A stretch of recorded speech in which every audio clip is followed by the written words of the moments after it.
인사합니다. 안녕하세요. 예, 밖에 볼까요? 밖에 눈 오는 거 보이죠? 예, 눈 오는 날은 공부 열심히 하는 날 아시죠? 그거. 아, 그런 거 모릅니까? 어, 그게 중요한데. 부동산과 결혼보다는 눈 오는 날은 공부 열심히 한다. 이게 훨씬 중요한 말인데. 아, 오늘 이제 두 번째요. 어, 일요일 과정 두 번째 수업을 하겠습니다. 첫 번째 지난주에 부동산학 총론을 했습니다. 개념, 분류, 특성 이렇게 했잖아요. 그럼 오늘은 경제론 할 건데 경제론은 어렵습니다. 그래서 오늘하고 다음 주까지 2주에 걸쳐서 이제 경제를 해볼 거예요. 책은 21쪽을 펴게요. 책 21쪽. 21쪽에 부동산 경제론 이렇게 됐습니다. 자, 경제론은 크게 보면 두 개의 파트로 나눠져요. 어떻게 나눠지냐면 자, 부동산 경제론입니다. 그러면 오늘 배우게 될 수요 공급 이론이라는 게 있습니다. 수요 공급 이론. 요건 이제 가격 이론이라고 그래요. 가격 이론. 수요와 공급 만나서 가격 결정하기 때문에 가격 이론이다 이렇게 해요. 그러니까 수요 공급 이론에서는 네 가지 사항을 배워요. 첫 번째 수요 공급 이론하고 경기 변동 이렇게 두 개로 나누어집니다. 두 개 파트로. 그럼 수요 공급 이론에서 네 가지 배울 거예요. 첫 번째 수요를 배워요. 그러면 수요 배우면 그럼 공급도 있을까 없을까? 있겠죠. 그래서 부동산 공급 배우고 수요와 공급이 시장에서 만나요. 그래서 시장의 균형이라고 그래요. 시장의 균형. 그 시장의 균형과 균형의 변동을 배웁니다. 이 균형 상태에서 가격이 결정돼. 가격. 그러면 균형 상태에서 가격이 결정되면 균형이 변동하면 뭐가 바뀔까요? 가격이 변동한다. 자, 가격이 상승하는 경우, 가격이 하라는 경우는 이거 배우는 거고, 그다음에 이제 탄력성이라는 걸 배워. 탄력성. 이 탄력성이 좀 어렵습니다. 자, 이게 수요 공급 이론이고, 요 수요 공급 이론 요 네 가지는 전부 다 가격과 연결돼 있어요. 경제학에서 수요 공급 이론을 가격 이론이다 이렇게 하거든. 그래서 가격 결정 과정을 보겠다는 소리예요. 탄력성도 나중에 보면 이제 다음 주에 탄력성 배울 건데 가격하고 연결돼 있습니다.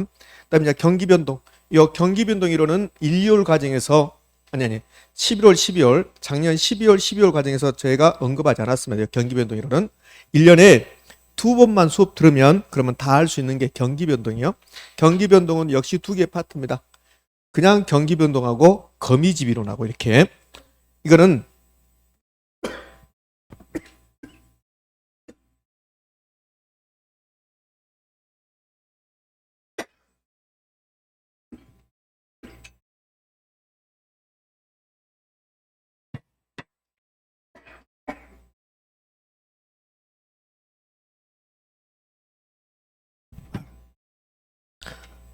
안타깝습니까?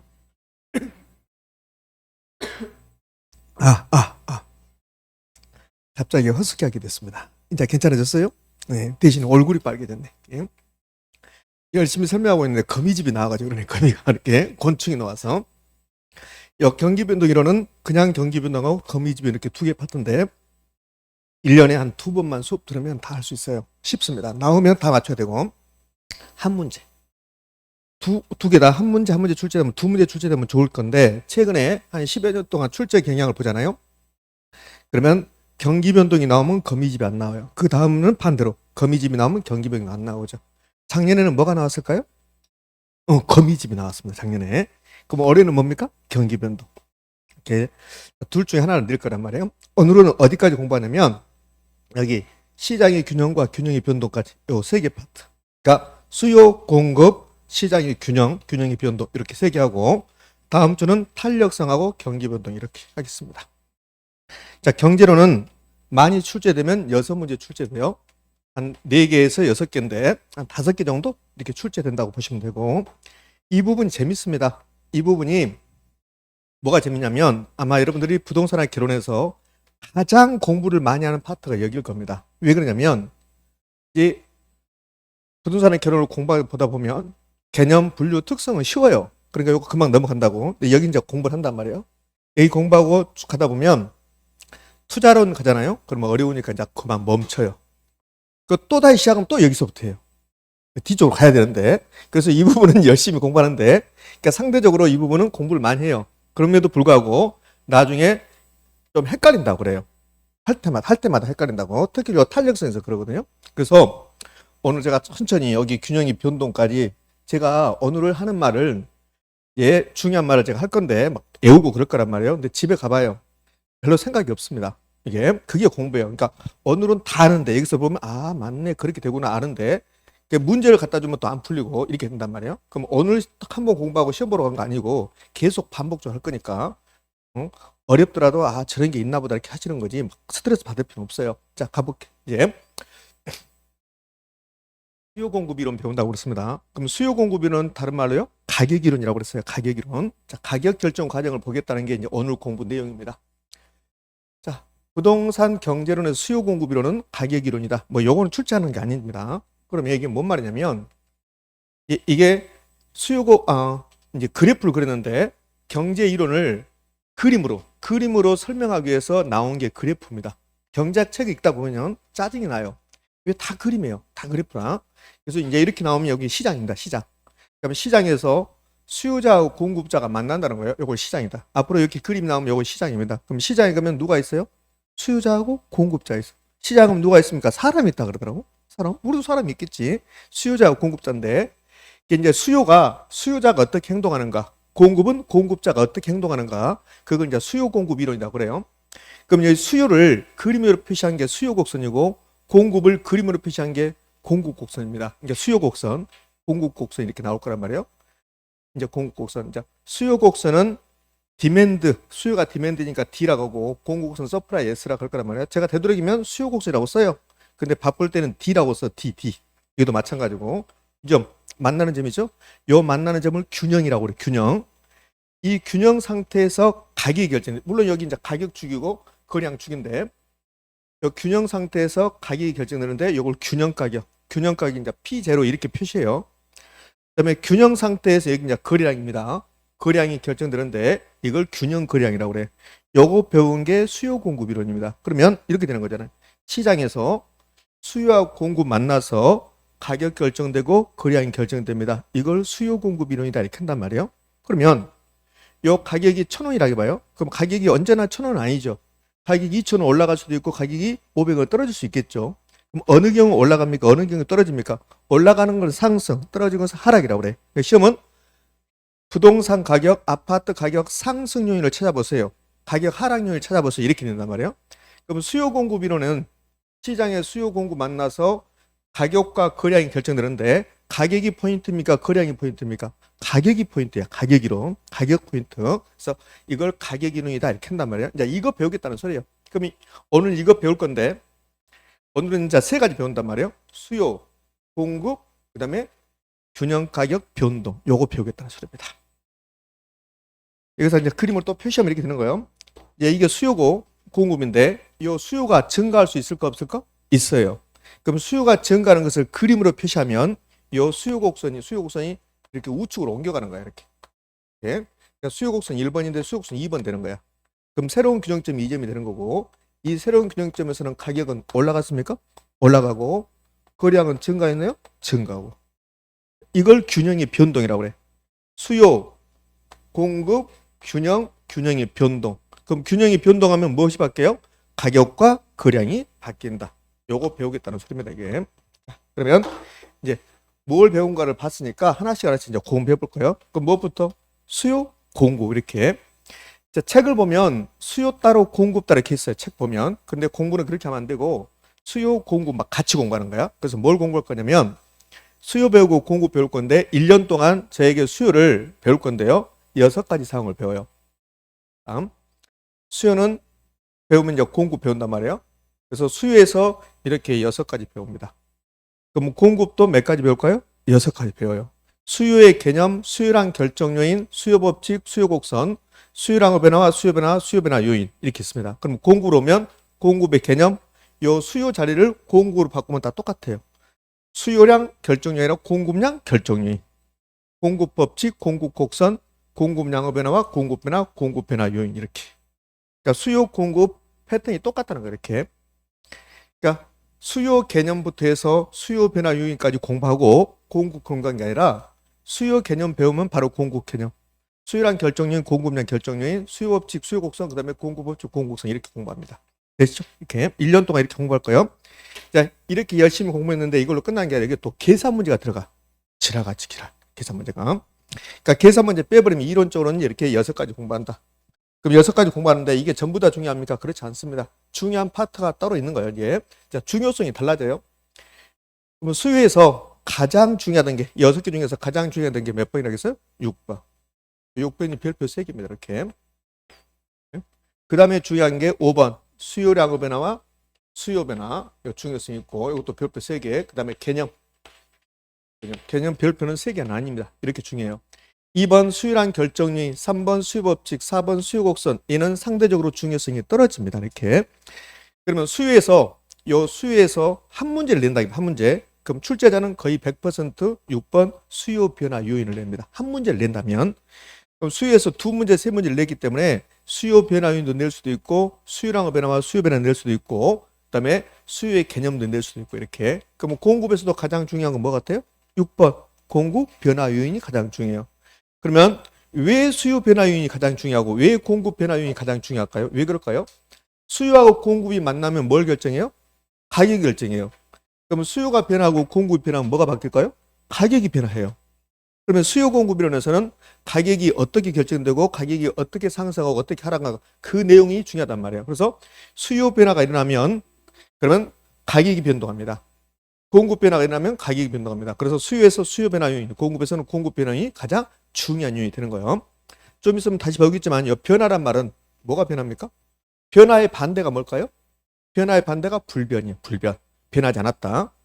불변은 일정이라고 그래. 경제학에서는 일정 불변이란 말을 쓴다고. 일정 불변. 그럼 일정 불변인데 요 일정을 생략하고 불변이라고 하고 그다음 불변을 생략하고 일정이라고 그래. 그러니까 정확한 표현은 일정 불변이야. 근데 그냥 일정이라고 할 수도 있고 불변이라고 할 수도 있어요. 그럼 수요가 일정하단 말은 수요가 변하지 않았다. 수요가 불변이다. 수요가 변하지 않았다. 그러면 변화의 반대가 일정 불변이고 그럼 변화는 뭐가 변합니까? 증가, 감소, 상승하라. 여기 변합니다. 그럼 가격은 증가했다 합니까? 가격은 상승했다 합니까? 상승. 가격은 하락. 그러니까 가격 상승하라. 수요량 증가, 감소가 변화예요. 변화.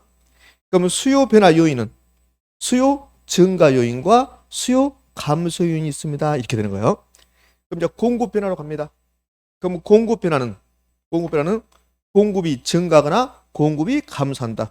그럼 공급 증가 요인과 공급 감소 요인이 있습니다. 캔 거예요. 그럼 이제 수요에서 수요 변화 요인이 가장 중요하겠으니까 수요 변화 요인은 몇 가지 있을까? 무수히 많아요. 무수히 많은데 몇 개로 나눌 수 있을까? 2개로. 2개로. 저 목이 온 상태로 왔습니다. 긴장하지 마세요. 아까 제가 목 상태가 좀 안 좋을 때 여러분 눈빛을 큰일 났다 하신 분이 있었고 어느 분들은 잘 됐다. 수업이 끝나고 집에 갈 것 같다. 이런 분도 있었고 그랬는데 목 상태로 돌아왔습니다. 그러면 수요 변화 요인은 무수히 많은데 몇 개로 나눌 수 있다? 2개. 수요 증가 요인과 수요 감소 요인. 시험은 다음 중 수요 증가 요인 찾아보세요. 다음 중 수요 감소 요인 찾아보세요. 공급 변화 요인 몇 개? 공급 변화 요인 몇 개? 무수히 많다. 몇 개로 나눈다? 2개로. 공급 증가 요인, 공급 감소 요인. 시험은 다음 중 공급 증가 요인 찾아보세요. 다음 중 공급 감소 요인 찾아보세요. 되셨죠? 그렇게 출제하는 거 이렇게. 자, 그러면 이제 하나씩 공부해 봅시다. 이제 21쪽에 부동산 경제론 그렇습니다. 그래서 가장 먼저 수요 배울 거예요. 또 이제 부동산 수요 공급 이론에서 수요 배우고 공급 배우고 시장의 균형 배우고 균형의 변동 배운다고 했잖아요. 그럼 수요가 뭐냐? 수요 몇 가지 배운다고 했어요? 수요에서 몇 가지? 6가지. 6가지. 그러면 수요가 뭔가 이제 수요의 개념이 나오겠지. 개념. 그럼 수요는 시장에서 무엇을 만나요? 수요는 시장에서 뭘 만나요? 공급. 시장에서 공급 만나죠. 공급 만나서 무엇을 결정합니까? 가격을 결정하는 거죠. 가격. 이게 수요야. 그럼 수요는 시장에서 공급 만나서 가격 결정한다. 이게 수요란 말이에요. 이제 이게 수요인데, 근데 이제 학자들이 수요를 표시할 때 어떻게 하냐면 이렇게 한단 말이에요. 학문적으로 수요는 이렇게 표시해요. 개념은 일정 기간 동안에 구입하고자 하는 욕구 그래요.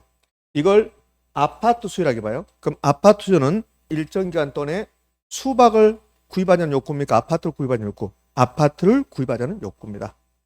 그러면 이 수요가 아파트가 아니라 수박이라고 해요. 수박 수요는 일정 기간 동안에 수박을 구입하자는 욕구. 그럼 여기서 알 수 있는 것은 수요는 물건을 산 겁니까? 사고 싶어 하는 겁니까? 사고 싶어 한다는 겁니다. 사고 싶어 한다. 여기에 가장 중요한 말이 되는 거예요, 이제. 자, 수요 개념 중요합니다. 그럼 일정 기간 동안 구입하지 않은 욕구인데, 자, 이걸 학문적으로 표현해 볼게요. 이제 학문적으로 표현하면 저 일정 기간을 유량 개념이라고 그래요. 그러니까 유량 개념이라는 경제학 용어가 나온 거야.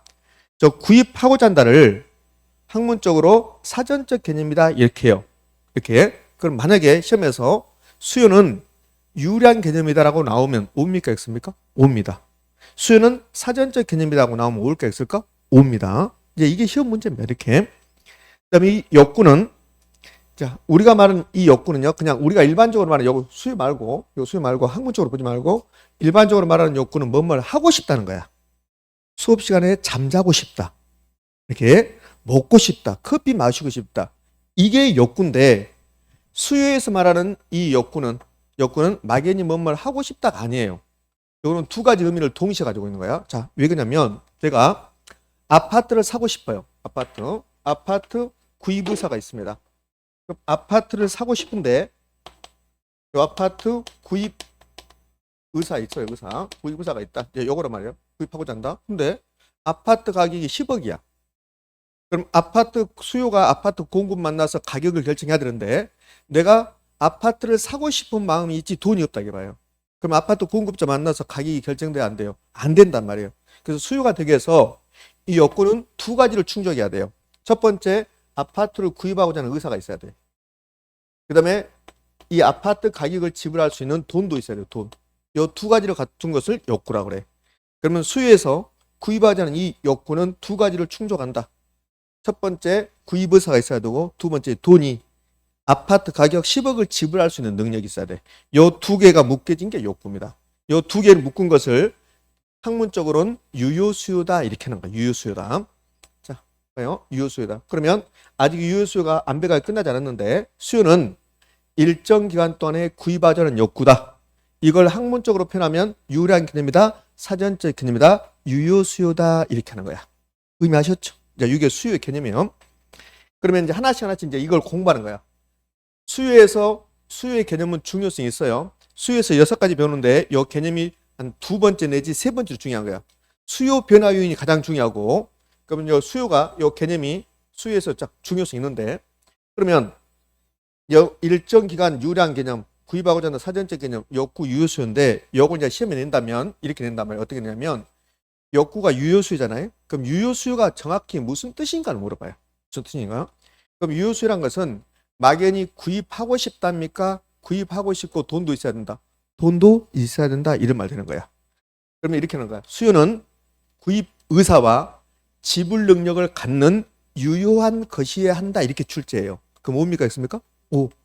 자, 그러면 요 수요 개념에서 요 세 가지를 지금부터 이제 공부할 건데 유효수요는 끝났어요.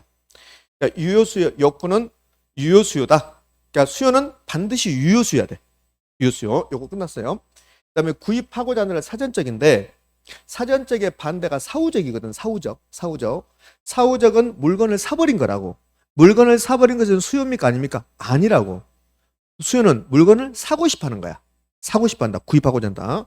그러면 이제 수요는 사전적 개념이다. 그러면 옳은 말인데 혹시 수요는 사후적 개념이다. 이렇게 나오면 올까 있을까? X. 근데 우리 시험에서는 사후적 사전적이란 말을 한 번도 안 냈어요. 그럼 어떻게? 구입하고자 이렇게 하면 옳은 말이고 요거는 사전적 개념이니까. 근데 이걸 요 구입하고자를 사전적 개념을 사후적 개념으로 내고 싶다. 그럼 수요는 사후적 개념이다. 이렇게 내는 게 아니라 구입한 이렇게 낸다고. 구입한. 그럼 수요는 일정 기간 동안에 아파트를 구입한 이렇게 내버린다고. 그럼 뭡니까? X입니까? X. 구입한 그러면 X가 되는 거야. 구입하고자 한다. 의미하셨나요? 그다음에 요 일정 기간 유량 개념인데 유량이란 말은 아직 안 배웠어. 이제 유량이란 말이. 그러니까 유량이란 말을 이제 해석할 거란 말이에요. 그럼 수요의 개념을 정리하려면 세 가지 알아야 되네. 유량 개념, 사전적 개념, 유효수요. 그럼 사전적 개념과 유효수는 끝난 거야. 더 이상 없다고 이렇게. 구입한 OX, X 구입하고자 한다. 이걸 사전적 개념이라고 한다. 막연히 구입하고 싶다가 아니고 구입 의사와 뭐가 있어야 한다? 지불 능력. 요걸 유효수라고 한단 말이에요. 그러면 이제 수요 개념에서 이제 유량, 요거만 남은 거죠. 유량.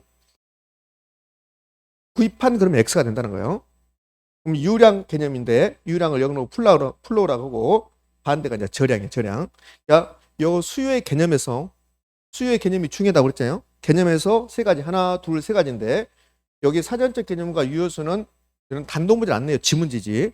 근데 유량과 저량 요거는 단독 문제를 열 몇 번 냈단 말이에요. 그러니까 수요의 개념에서 중요한 게 유량, 사전적, 유효수 세 개 중에서 뭐가 중요해요? 유량 개념이다. 이게 중요한 거야.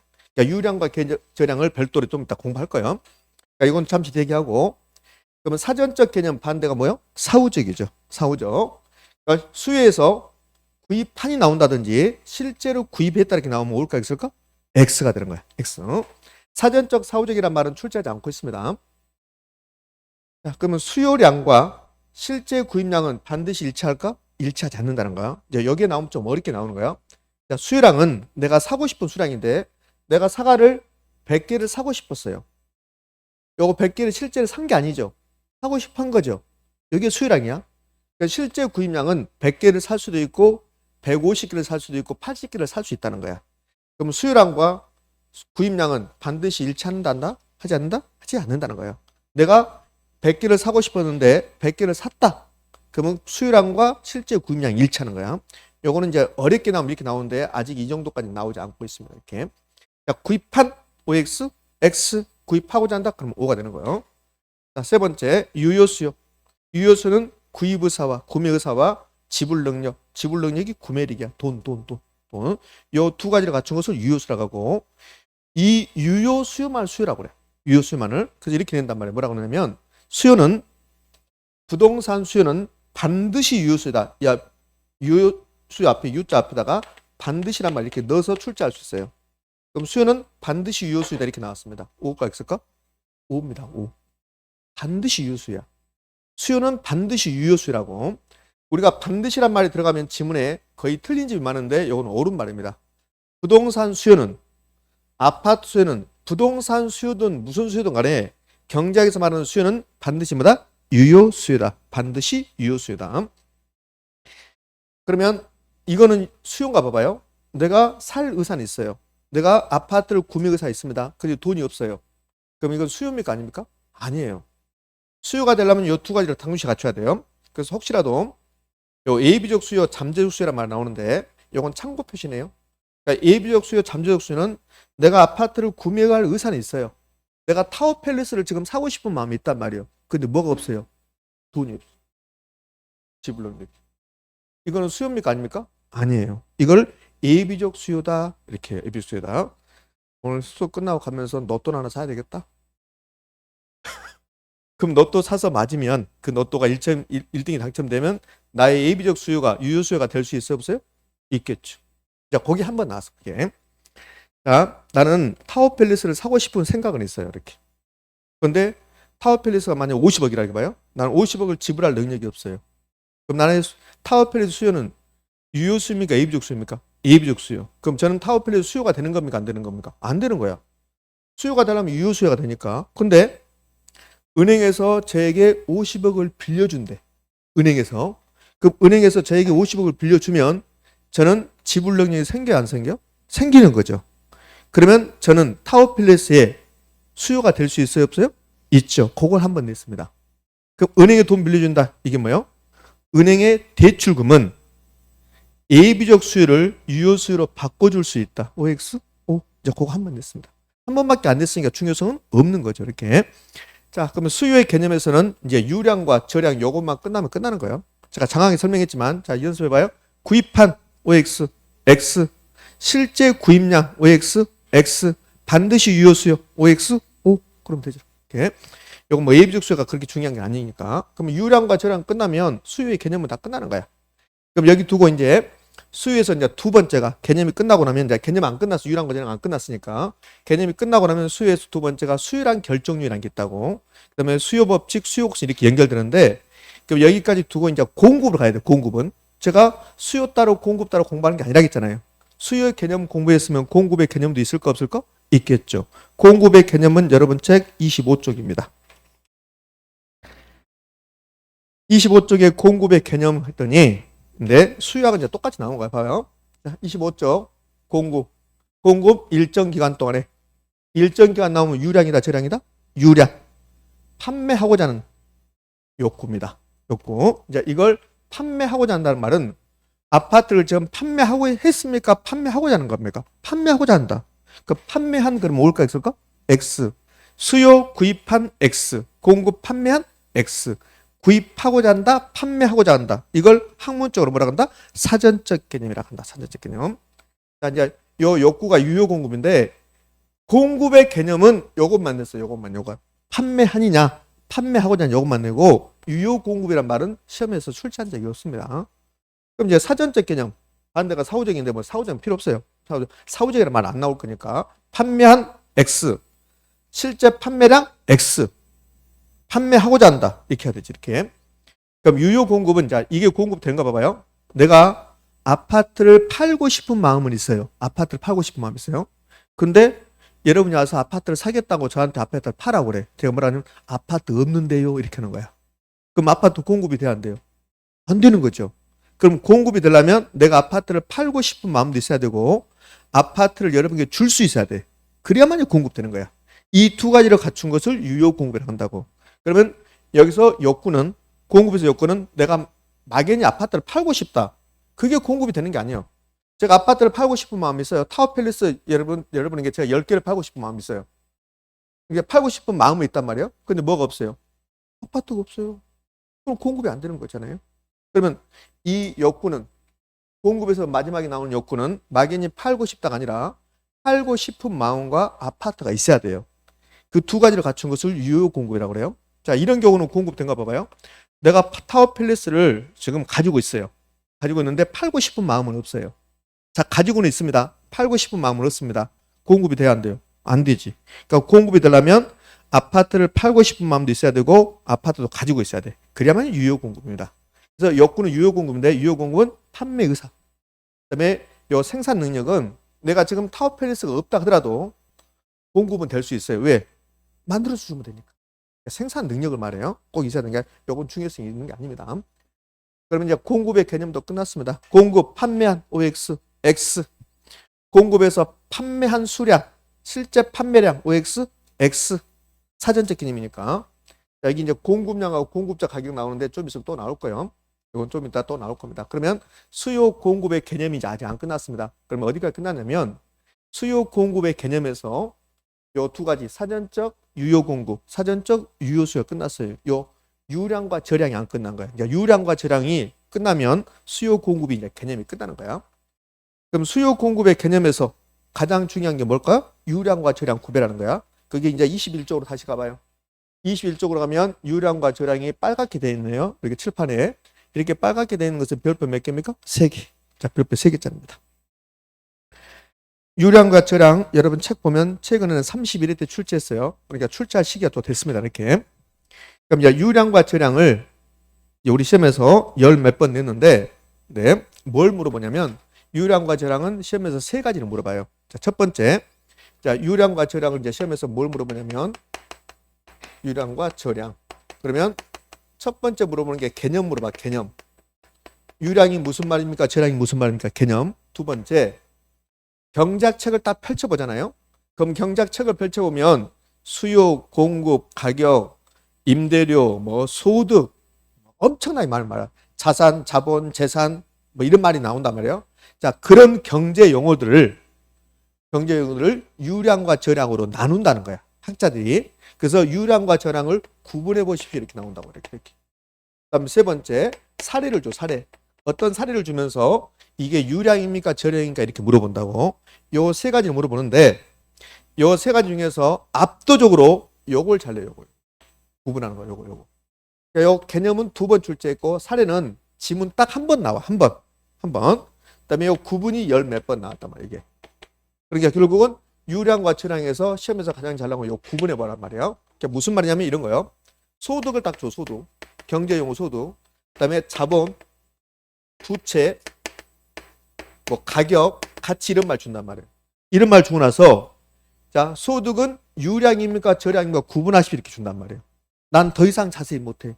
더 이상 자세히 하면 나 죽을 것 같아. 그러니까 이걸로 끝이니까 이것만 하면 된단 말이에요. 그러니까 소득을 딱 주면서 소득은 유량입니까? 저량입니까? 구분하십시오. 요거란 말이에요.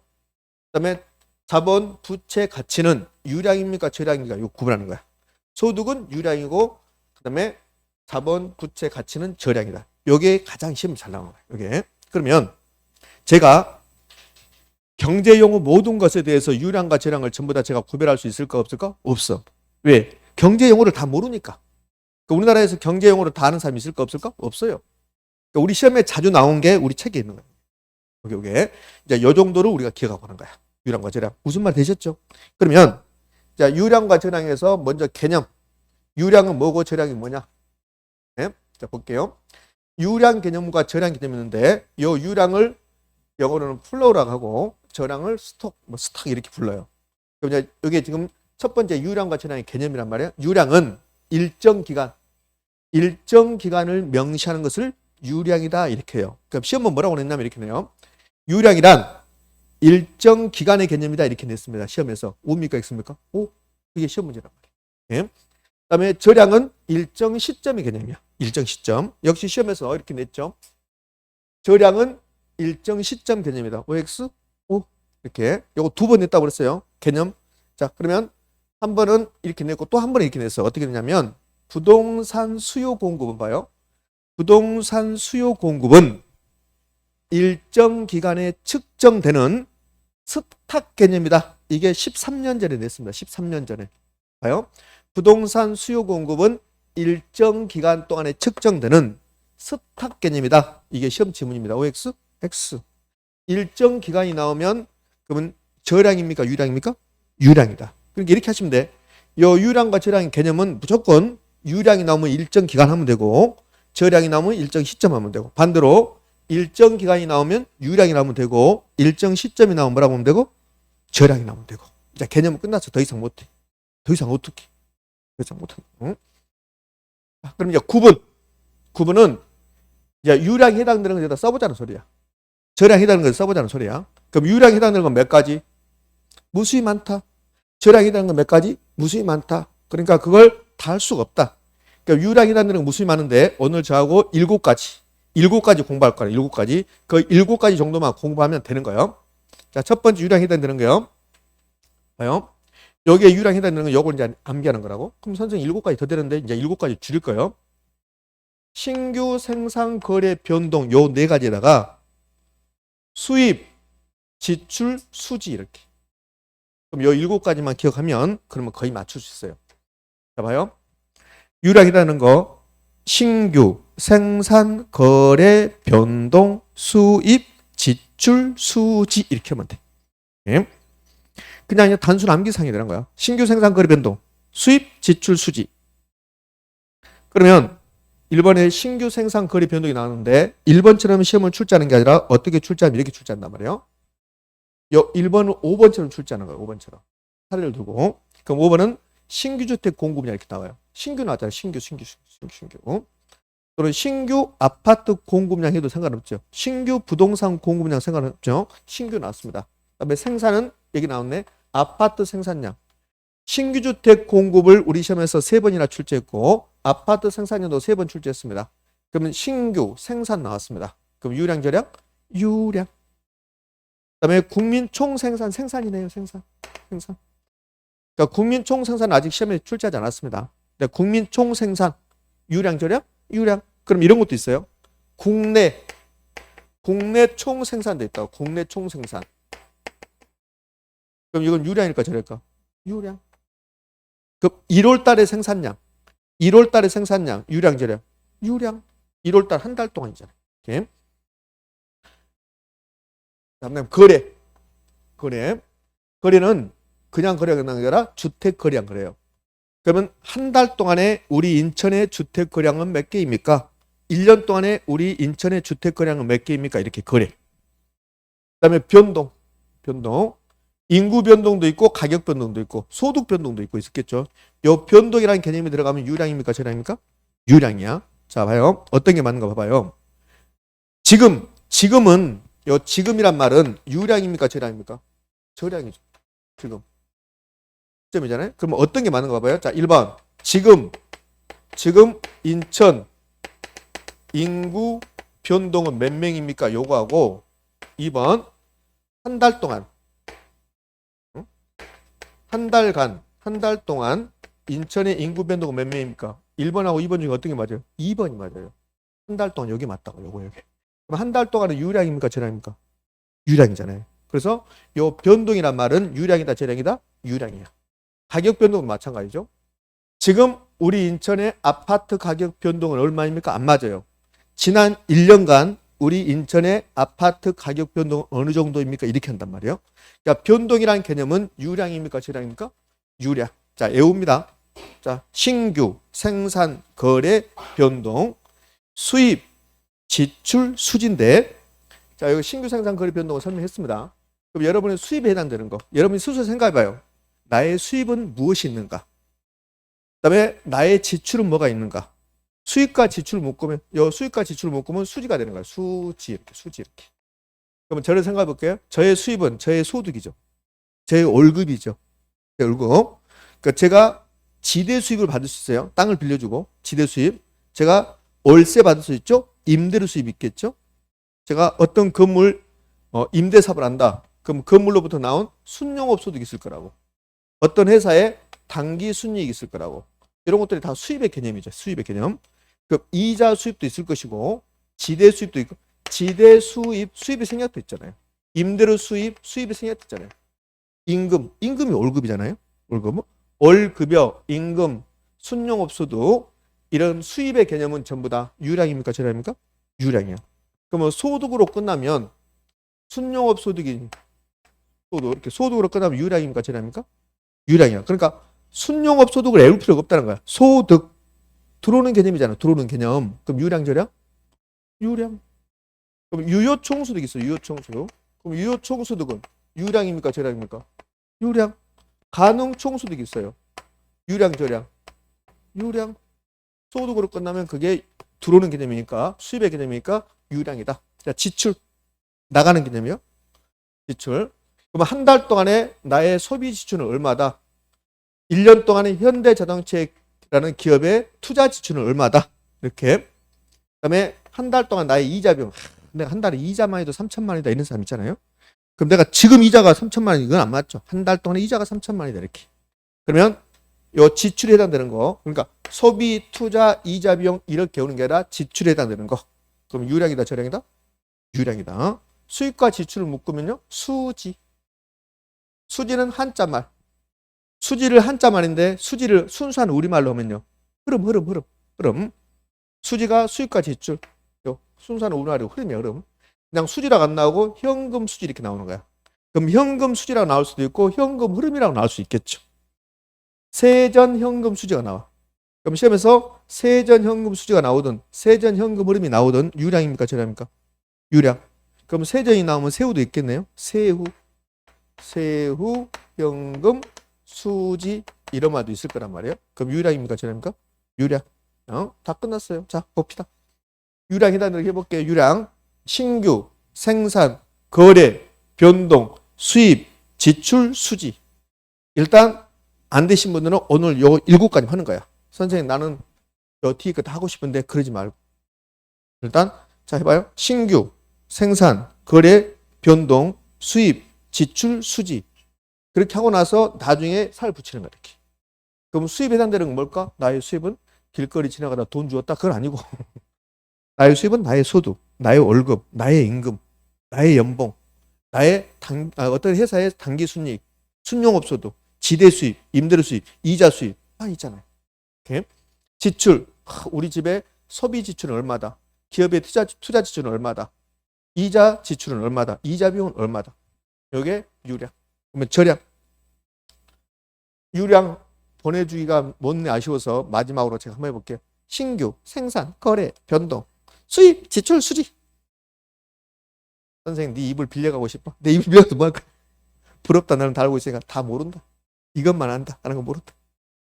그러면 저량입니다. 저량. 저량은 다분히 유량하고 반대 개념이야. 그럼 여러분들 신규의 반대가 뭘까? 중고. 그러니까 중고란 말이 나오면 유량인가 저량인가? 저량이야. 중고란 말이. 자, 저량은 기존 중고 재고. 그럼 시험에서 기존 중고 재고라고 주지 않는단 말이에요. 그럼 어떻게? 요 1번은 3번처럼 주는 거야. 중고 부동산 공급량, 중고 주택 공급량. 중고나 기존은 잘 안 나와요. 그다음에 재고는 주택 재고량. 요 주택 재고량이 저 밖에 있는 주택들, 저 밖에 있는 주택들을 주택 재고량 이렇게 부른단 말이에요. 이렇게. 그러면 중고 재고. 예. 그다음에 요 2번에서 이제 본격적으로 나오는 거야. 당신의 지금 재산. 여러분이 저한테 물어보는 거야. 선생님, 지금 재산은 얼마입니까? 이렇게 해야 된다고. 지금 제 자산은 50억이다 이렇게 해야 된다고. 선생님, 선생님의 1년 동안 재산은 얼마입니까? 1년 동안 재산은 말할 수 없어요. 변동하니까. 재산은 변동하니까. 그리고 재산이라는 개념은 일정 시점은 말해야 돼. 재산은 저량이죠. 그다음에 요거 한 묶음으로 하는 거야. 자산 나오면 부채, 자본 이렇게 한 묶음이야. 한 묶음. 자, 요 부채 나왔어. 부채. 부채가 빚이죠. 빚. 그러면 1년 동안 나의 빚은 얼마다. 이게 안 맞아요. 지금 나의 빚은 얼마 이렇게 한다고. 그러니까 부채가 나오면 그 밑에 뭐가 나올까? 자본. 요거 필연이야. 필연. 부채 나왔습니다. 그럼 뭐가 나온다고? 자본. 부채 밑에 뭐라고요? 자본. 두 개 더하면 뭐가 될 것 같아요? 자산이야. 자산. 요걸 한 묶음으로 외워야 돼. 한 묶음으로. 부채. 그 밑에 뭐요? 자본. 더하면 뭐요? 자산. 그 부채, 자본, 자산. 요 한 묶음으로. 부채가 남의 돈, 자본은 내 돈이야. 부동산의 결혼은 은행 돈, 남의 돈을 먼저 쓰는 거야. 부채, 자본부터 하지 말라고. 부채, 자본 두 개 써놓고 더하면 뭐가 돼? 자산. 요 세 개는 유량, 저량. 요 한 묶음이야. 이거 매우 중요해요. 자, 부채 나왔습니다. 그 밑에 뭐가 나온다고요? 자본. 두 개 더하면 뭐요? 자산.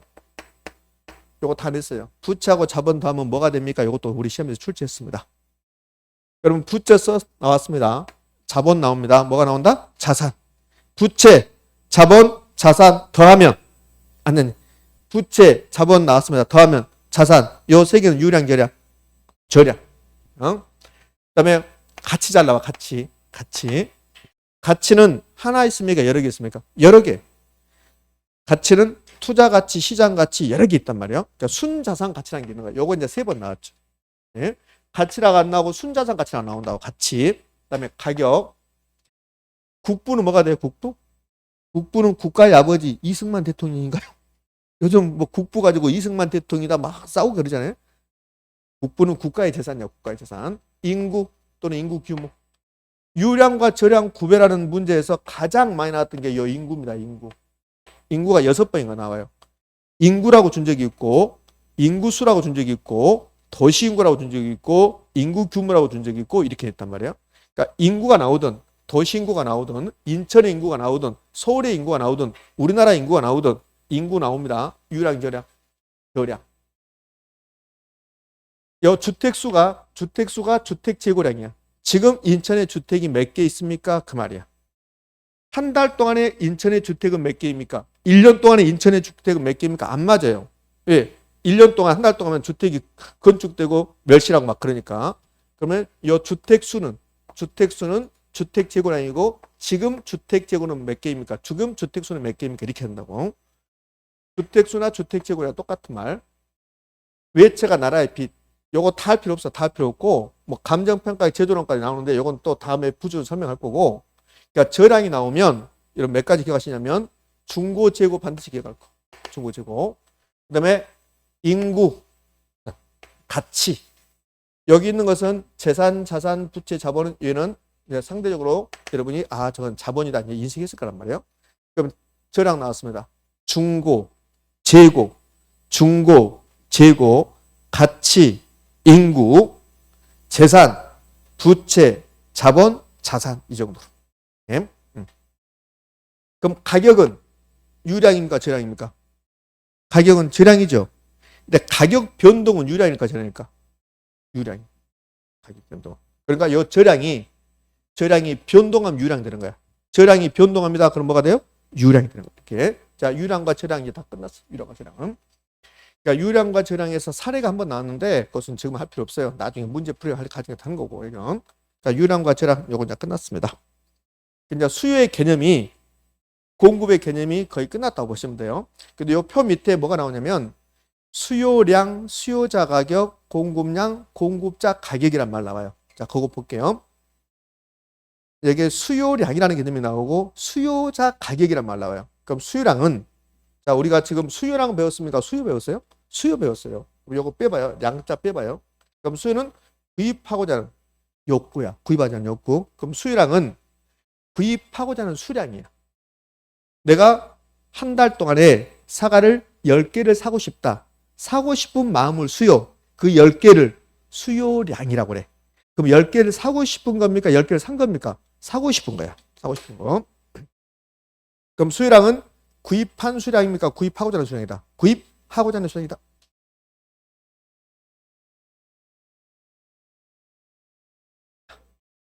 여 주의할 거.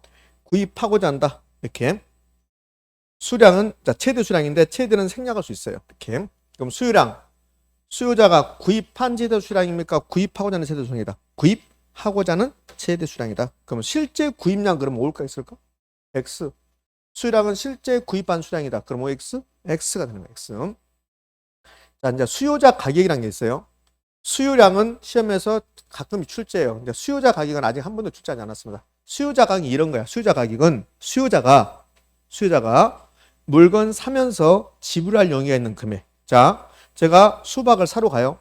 이렇게 수박을 사러 가면 저는 수요자가 되는 거죠. 수요자. 그러니까 수요자는 물건을 산 겁니까? 사고 싶어 하는 겁니까? 사고 싶어 하는 거야. 내가 수박을 사러 가면서 마음속에 머릿속에 내가 수박 한 덩을 사면서 2만 원까지 줄 용의가 있다. 그 2만 원을 수요자 가격이라고 그래. 그럼 수요자 가격은 지불한 가격입니까? 지불할 용의가 있는 가격이에요. 지불할 용의가 있는 최대로 2만 원까지. 그러니까 지불할 용의가 있는 최대 금액이야. 지불할 용의가 있는 최대 금액. 그러면 수요란 말이 나오면 수요란 말이 나오면 전부 다 사전적이야. 구입하고자 한다. 지불할 용의가 있다. 지불한 게 아니라고. 그러면 수요자 가격은 수요자가 지불한 금액이다. OX? X. 지불할 용의가 있는 이렇게. 이제 이게 수요량, 수요자 가격. 수요자 가격 아직 출제하지 않았습니다. 그러면 공급량도 있고 공급자 가격도 있겠네요. 자, 그럼 봅시다. 공급량은 공급자가 판매한 수량입니까? 판매하고자 하는 수량입니까? 판매하고자 하는 최대 수량이야. 판매하고자 하는 최대 수량. 그럼 실제로 판매한 수량이다. 공급량은 실제로 판매한 수량이다. OX? X. 전부 다 사전적 개념이라는 소리야. 그럼 공급자 가격도 있겠네. 수요자 가격은 수요자가 물건 사면서 지불할 용의가 있는 금액이고, 공급자 가격은 공급자가 물건 팔면서 받고자 하는 금액이야. 받고자. 받은 가격입니까? 받고자 하는 금액. 받고자 하는 금액. 그러니까 공급자 가격은 공급자가 받고자 하는 최소 금액이라고. 최소 금액. 자, 여기서 이제 포인트가 하나 나왔습니다. 네 가지 개념이 나와요. 수요량, 수요자 가격, 공급량, 공급자 가격. 네 가지 개념이 나오는데 요 네 가지 중에서 요 공급자 가격만 최소란 말을 달고 있어요. 이렇게. 수요량 최대, 수요자 가격도 최대, 공급량도 최대인데 공급자 가격만 최소라는 개념을 달고 있습니다. 물론 아직 출제한 적은 없습니다. 그러면 공급자 가격은 공급자가 받고자 하는 최대 금액이다 라고 나오면 올까 있을까? X. 공급자가 받고자 하는 최소 금액. 공급자들은 이러잖아요. 이거 원가에 판다고, 밑지면서 판다고, 최소한 이 정도는 받아야 되겠다고, 그런 개념이에요. 그러니까 공급자가 받고자 하는 금액은 인건비 포함해서 최소한 생산비를 받아야 되겠다. 최소한 이 정도 받아야겠다. 그럼 공급자 물품 나는 최대로 2만 원까지 받을 거야. 그런 게 아니라고. 나는 최소한 15,000원 받아야 돼요. 그걸 공급자 가격이라고 그래요. 자, 그럼 수요 공급의 개념은 다 끝났습니다. 요거 못내 아쉬우니까 요게 여기서 한 문제 출제할 가능성이 매우 높으니까 이제 볼게요. 자, 유량. 신규, 생산, 거래, 변동, 수입, 지출, 수지. 절약, 중고, 재고, 재산, 부채, 자본, 자산, 가치, 인구 이럴 정도. 됐나요? 네, 그럼 됐죠. 공급자 가격만 최소의 개념이야. 공급자 가격만 최소의 개념. 수요량, 최대 수량. 수요자 가격, 최대 금액. 공급량, 최대 수량. 공급자 가격만 최소의 개념입니다. 지금 이해됐나요? 예. 자, 이제 21쪽 끝났습니다. 아이고, 어렵다. 자, 22쪽까지 이제 수요 공급의 개념이 끝났어요. 그러면 수요에서 두 번째가 우리 이제 변화를 한번 볼까요? 22쪽 가면 그럼 아파트 수요량 결정률 변화율이 나왔으니까 요 변화를 공부할게요. 아까 다 했잖아요. 변화의 반대가 뭡니까? 일정, 불변. 그러면 수요가 일정하다, 공급이 일정하다, 가격이 일정하다, 그러면 가격이 변동하지 않았다. 수요가 변동하지 않았다. 공급이 변동하지 않았다 이 말이에요. 그 변화는 아까 이게 변화라고 했잖아요. 올라가거나 떨어지면 변화입니다. 그러니까 변화는 상승 하락이 변동이고 증가 감소가 변화입니다. 그럼 가격은 상승 하락이라고 하고 수요량, 공급량, 거량은 증가 감소라고 그래요. 그럼 가격이 상승했습니다. 거량이 증가했습니다. 가격이 하락했습니다. 거량이 감소했습니다. 이게 변화입니다. 물론 요건 이제 시험에 내는 게 아니지만 이거. 자, 그러면 아파트 수요량 결정요인이 아파트 수요량 변화 요인이냐? 그럼 아파트 수요량 변화 요인은 아파트 수요량 증가 요인, 아파트 수요량 감소 요인 있다 이 소리예요. 그럼 아파트 수요량 결정요인, 아파트 수요량 변화 요인 몇 가지일까요? 무수히 많아요. 이 뜻이요. 우리 인천의 아파트 수요량이 1000개냐 만개냐를 결정하는 요인은 아파트 수요량이 1000개에서 2000개로 1000개에서 500개로 변화시키는 요인은 같은 말이죠. 그러면 아파트 수요량 결정 요인, 수요량 변화는 1번 타자가 뭐 같아요? 가격이야, 가격. 아파트 가격. 자, 결론부터 말하면 아파트 수요량 결정 요인 몇 개요? 무수히 많아요. 무수히 많은데 그런데 1번 타자가 뭡니까? 가격. 가격이라고. 모든 재화의 수요량 결정 요인, 공급량 결정 요인 1번 타자가 가격입니다. 가격. 그 재화의 가격이 그 재 수요량, 공급량 결정 요인의 1번 타자가 되는 거예요. 자, 볼까요? 아파트 가격, 인구, 소득, 대체재 보완자가 쭉 있잖아요. 이렇게. 이게 수요량 결정 요인입니다. 그럼 수요량 결정 요인은 몇 개 있다? 무수히 많다. 수요량 결정 요인은 뭐가 있습니까? 요걸 출제하는 게 아니란 말이에요. 그러면 예, 여기까지 보고 이제 좀 쉬었다 할 건데요. 봐요. 요 아파트 가격 있고 그리고 나머지 것들 그래요. 요 두 개로 나누라 그런다고. 아파트 수요량 결정이 몇 개? 무수히 많은데 두 개로 나누라 한단 말이에요.